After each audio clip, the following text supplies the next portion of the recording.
ಮೂಡಿಸಲಿದೆ ಶಿವಮೊಗ್ಗದಲ್ಲೂ ಕೇಸರಿಯ ಬಣ್ಣ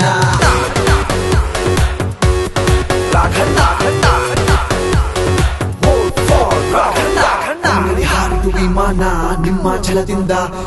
ಹೆದ್ದಾರಿ ರೈಲ್ವೆಗೂ ಅನುದಾನ ಬಂತು ದೆಹಲಿಯಿಂದ ತಂದೆಗೆ ತಕ್ಕ ಮಗನಂತೆ ನಿಂತರು ರೈತರ ಹಿತ ಕಾದು ಕೆರೆ ಕಟ್ಟೆಗಳ ತುಂಬಿಸಿಕೊಟ್ಟರು ಜಲರಾಶಿಯನ್ನು ತಂದು ಕ್ಷೇತ್ರದ ಅಭಿವೃದ್ಧಿಯ ಕಡೆಗೆ ಸೂತ್ರವ ಹಿಡಿದ ನಿಮ್ಮ ನಡಿಗೆ ಸೇತುವೆ ಬಂದರು ಮ್ಯೂಸಿಯಂ ಹಾಸ್ಪಿಟಲ್ ಒಂದೇ ಎರಡೇ ನಿಮ್ಮ ಕೊಡುಗೆ ಶಿವಮೊಗ್ಗ ಜಿಲ್ಲೆ ಬೈಂದೂರು ಹೇಳಿದ ಪ್ರಗತಿಯ ಕತೆ ನೋಡು ಕೆಲಸದ ವೈಖರಿ ನಾಡಿಗೆ ಮಾದರಿ ನಿಮ್ಮ ಬಗೆ ನಾಡು ನುಡಿಯ ಸೇವೆಗೆ ಮುಡಿಪಾಗಿಟ್ಟಿರಿ ಜನ್ಮನ ಬರೀ ಪ್ರತಿನಿಧಿಯಲ್ಲ ನಮಗೆ ಸಿಕ್ಕ